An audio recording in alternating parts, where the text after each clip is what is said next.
politics. Joining us now is Mier. Brian Mier. He is the editor of the Brazil Wire, an editor for Brazil Wire, and he's an American who's resided in Brazil for 22 years. Brian, thanks so much for being with us. Thanks, Michael. How's it going? It's going really well. I'm glad to be talking with you. People who watch or listen to me on Majority Report or watch and listen to me on the Michael Brooks Show know that I am a very attentive follower of Brazil, strong supporter of Lula, somebody who was also a big admirer. I think the case of Marielle Franco is also incredibly important, and I think that Brazil is important in and of itself, and I think that the dynamics playing there are, parallel a lot of other very important situations in the world today. And I've really appreciated your work and help sort of orienting me to what's going on the ground there. So thank you for being here. Let's work backwards a little bit. There's a context for what's happening in Brazil, but let's start with the events of really the past week. What did Lula's Workers' Party decide to do with regards to nominating him for president, which he still leads in the polls, and a so-called Plan B if the courts still thwart him? What's the electoral play that the Workers' Party has come up with? Okay, well, we're currently living in kind of a state of exception in terms of law, and the law's been manipulated in all kinds of ways. And so the electoral courts pulled a maneuver last week requiring all parties to report who their vice president would be early. And they gave this order out like on Sunday, so that all parties had to come up with a vice president on their ticket by midnight Sunday night. And so the PT's strategy, which is the Workers' Party, just to tell people. Yeah, the Workers', sorry. Yeah. No problem. PT is okay. Workers' Party. Go ahead. Yeah. Okay. Yeah, their strategy has been to wait until the last possible moment to register Lula's candidacy, because for his candidacy to be barred, it's going to take a while in the court systems. And so the longer that they wait to register, the bigger the chance that they won't be able to cancel his candidacy until after the elections, which would be a big problem for the conservatives. So they had this pressure put on them, and they came up with the idea that they would announce former São Paulo Mayor Fernando Haddad as his vice president candidate, with a stipulation that if he's allowed to run officially when he registers on the 15th of August, he'll change his vice president candidate to communist state senator from Rio Grande do Sul, Manuela Dávila. And if he's not allowed to run, then Haddad will be the presidential candidate, and Manuela Dávila will be the vice presidential candidate for him. So either way you look at it, Manuela Dávila will be the VP candidate. And she's of the Communist Party in Brazil. So what does this move say about the kind of, because there's also, the other sort of understanding I have of Brazil is that the left has been very fractured, and Lula is kind of generally, first of all, he's the most popular politician in the country, and he also seems to be the one that could kind of generally unite the left, do the best job of that. So what does this sort of triple play say about the left unifying, and specifically the role of the Communist Party with the Workers' Party in this climate of, being outside of the rule of law, essentially? Okay, first of all, there's this kind of myth in the North that Lula fragmented the left party and that the left was being really divided, but it's not really true. If you look back, there's one political party that's been making a lot of noise about the left being fragmented in the past, which is called PSOL. It's the Socialism and Liberty Party. But this is their electoral rhetoric, because inside of Congress, they always sided with the PT. And now their presidential candidate is openly supporting Lula's right to run. And the left is more united than it's been in like 20 years at this point. That being said, the Brazilian Communist Party is not really a radical left party. They're center left. They're like social democrats, even though, I mean, they're not arguing about seizing the means of production and creating a dictatorship of the proletariat or anything. They're talking about, more funding for education and better public health system. So despite their name, they're essentially a solid center-left political party that has its roots in a big labor union federation called the CTB, and in the National Residents Association Confederation, which is the second largest urban social movement in Brazil. So they have a strong base. They're a medium-sized party, and they've been pretty faithful to the PT for the last 30 years. Although they do have their roots in the armed struggle against the military dictatorship. During the dictatorship, they were a Maoist guerrilla organization. That's fascinating. So we're going to get back. We're going to get to the roots of this in a second. But just on the final note, obviously, Lula has been in prison for several months. The Brazilian media has drastically limited his ability to communicate to the general public, which even in and of itself is odd. I mean, this is my understanding is, sometimes in Brazil, as an example, people who've, headed like drug cartels could do a TV interview from prison. They've not allowed Lula to communicate. But through, his meetings with his lawyers and others and sort of mapping strategy for the party, and also what Haddad has said, as well as Manuela, what kind of issues are they talking about, both in terms of, I would assume, running against austerity, but are they also talking about taking on some of the structural issues in Brazil, like media concentration, that helped sort of, lead this sort of right-wing, right-wing coup, I guess we could call it, going back for the last several years. Some of the areas that were more fundamental and structural in Brazilian society and Brazilian oligarchy, that weren't put into play before. Are they talking about that? Yeah, yes, they are. The big battle right now is, and all of the left and center-left parties are saying the same thing, that are running candidates, is to revert the privatizations and structural adjustments that were pushed through after the 2016 coup. The Brazilian left is unanimous in calling what happened in 2016 a coup. And the top issue is this: reverting the neoliberal reforms that were made to workers' rights, and reverting the privatization of the Petrobras Petroleum Company, and undoing the constitutional amendment that was passed, freezing public health and education spending for 20 years. So that's the top issue. However, Fernando Haddad gave a press conference yesterday, and he was talking about this issue with media concentration and the media oligarchies. Now, you can make a lot of criticism about the PT governments, and a lot of members of PT themselves are very critical of their own government. They never had more than 22% of Congress.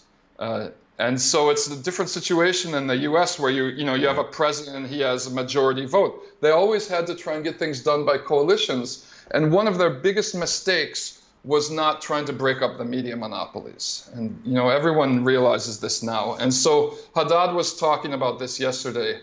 And it's not just a question of breaking up monopolies. The big media companies in Brazil receive funding from the federal government, a lot of funding in advertising money. And this is something that Globo Television Organization is the biggest media organization in Brazil. And it's one of the biggest open-air TV networks in the world. After the coup, President Michel Temer increased funding for them by like 50%. And they receive millions and millions of dollars a year from the government. The least that PT could do, or any left candidate who wins the election in October could do, would be to stop giving them so much money. Right. Stop subsidizing the opposition. Subsidized. Let's first we'll get to the events. I think starting maybe in 2014 and Dilma's government and this anti-corruption drive, and get into that. But looping back to the beginning for a minute, let's talk about Lula's time in office, because one of the things that's striking to me about it, as you said, that both for very practical reasons, in terms of their ability to maneuver parliament, the concentrations of power in Brazilian society and politics, and also it seems, and maybe in some ways, Lula's own instincts. This is not at all a radical government. It was, in my read, an incredibly successful social democratic one that did seriously improve a lot of people's lives. And Lula obviously has an incredibly unique political talent. But it was not something that, you know, plenty of oligarchs could have been satisfied. And in fact, many of them did incredibly well in the Lula years because commodity prices were booming. The BRIC nations were incredibly well positioned in that kind of 2003 to 2010 period, even during the economic meltdown. Is that read right? I mean, what was Lula's presidency actually like, and why would these people be so? I mean, is it just like in the United States, even the most moderate, centrist Obama style kind of approach freaks out the right wing billionaire class? I mean, what is it? Okay, I think Yeah, your assessment is correct. I yeah, lived here during that entire time. This idea that like Lula betrayed the left, it's perpetrated by these kind of radical vanguard leftist right, intellectuals. right, But the fact is, the PT pretty much disassociated itself from being a radical left party in the early 1990s. And Lula sent a letter to the Brazilian people about 8 months before the elections, in which he explained this government is not going to be that far left. I have to deal with the international financial institutions if I'm going to get elected. So everyone knew. And he went up and met with the people at the World Bank and the IMF and told them that he wasn't going to default on their loans, hmm, before he ran for office to placate the markets. If he hadn't done that, he wouldn't have been allowed to take the presidency. And so he started with a government that was trapped into these conditionality agreements because of IMF loans that Fernando Henrique Cardoso had taken out. And in 2005, he paid back all of the loans. Him and Nestor Kirchner announced on the same day that they were paying back all their loans to the IMF. And the next day, the IMF had to lay off around 2,000 people because they were making so much money off of these loans. right, Okay, so at that point, he swung to the left farther, because with the conditionality agreements over, he was able to drastically increase social spending. So he increased money for the education and health systems. He created an affirmative action system that's based on social class more than race, which has quadrupled the number of black students in federal universities.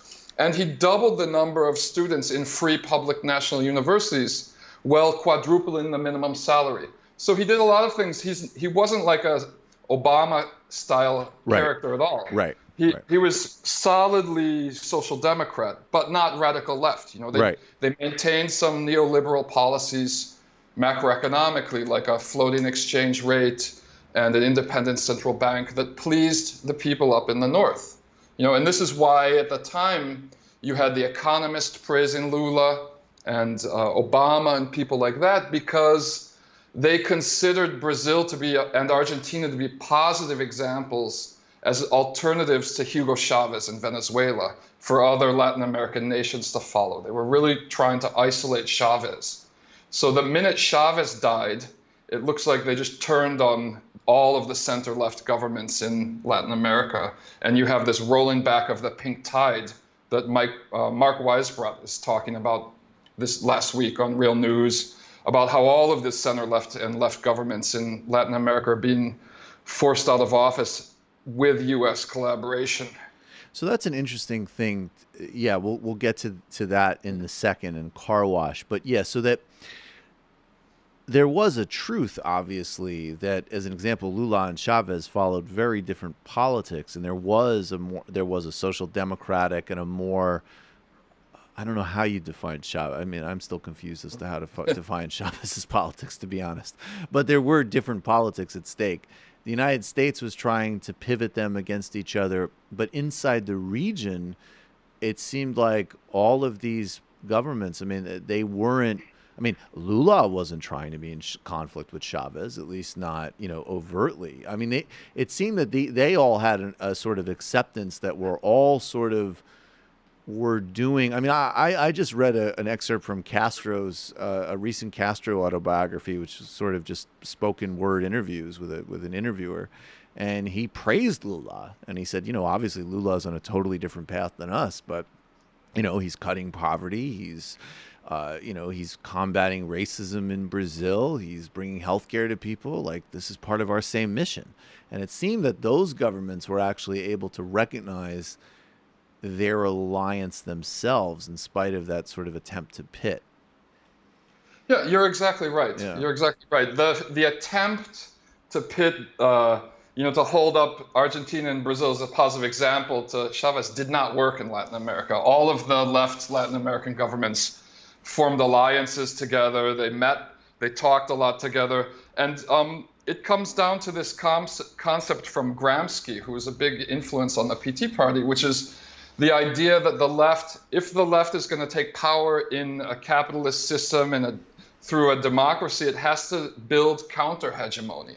And so Lula felt like he was an ally to Venezuela and Cuba in the sense that there was a big effort underway in Latin America to create a counter-hegemony to American hegemony, yep. To show that you didn't have to follow the Washington consensus to build society in Latin America. And this was a thorn in the side of the United States, obviously. Very much so, and including in its more, sort of herbivorous varieties.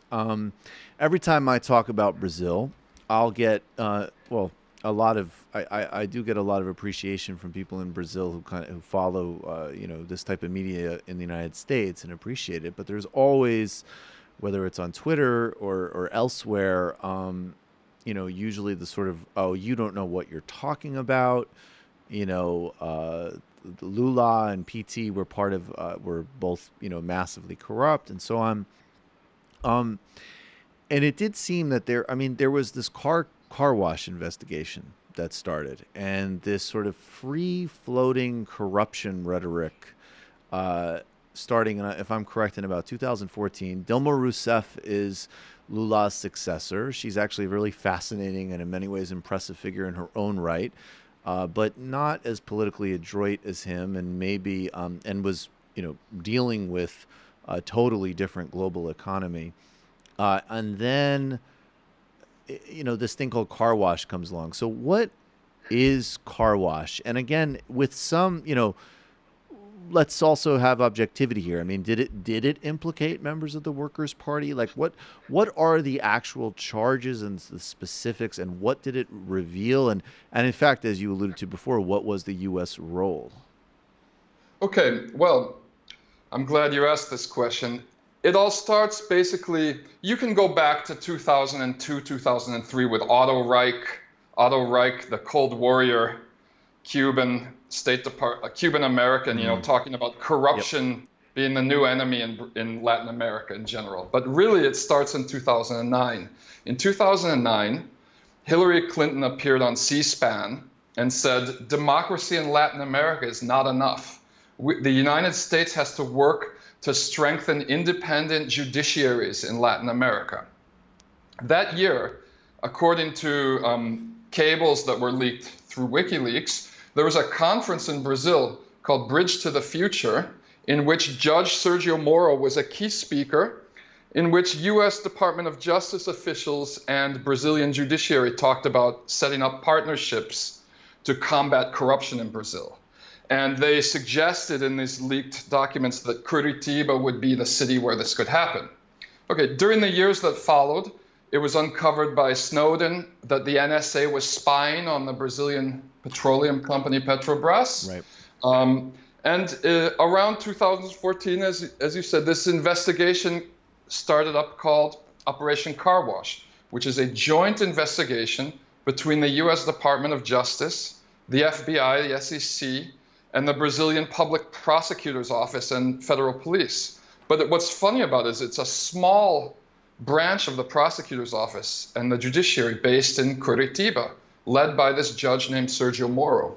Okay, so they uncovered a lot of corruption, which is not hard to do, in the private sector, especially in the petroleum and the construction industries, which are two of the five most corrupt industries in the world. Right. I'm from Chicago, where you don't even have a bidding process for public construction projects. And, if you scratch under the surface in construction in Chicago, you're going to find all kinds of corruption going on, right? So it's not that this corruption isn't happening, but they failed to, they've uncovered all kinds of things like on audio tapes and videotapes of top officials from other political parties receiving bribes. And in one case, 2014 presidential candidate Aécio Neves threatening to kill a witness. Right. These guys are all free.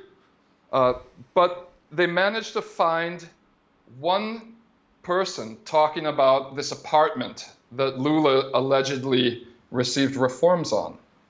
And this is how the case was built against Lula. What's interesting about it is that in 2009, the U.S. Department of Justice set up a case against Senator Ted Stevens in Alaska, alleging that he had received illegal reforms from an oil company on his house. And this caused him to lose the re-election. And then the Department of Justice the entire case was reversed, and members of the DOJ were accused of prosecutorial misconduct for violating Brady law. In other words, hiding evidence that's beneficial to the defense, of relying entirely on plea bargain testimony by unreliable witnesses, et cetera, et cetera. The case against Lula is very similar to the Ted Stevens case. That in this case, they weren't even able to prove that he ever owned or set foot in this apartment.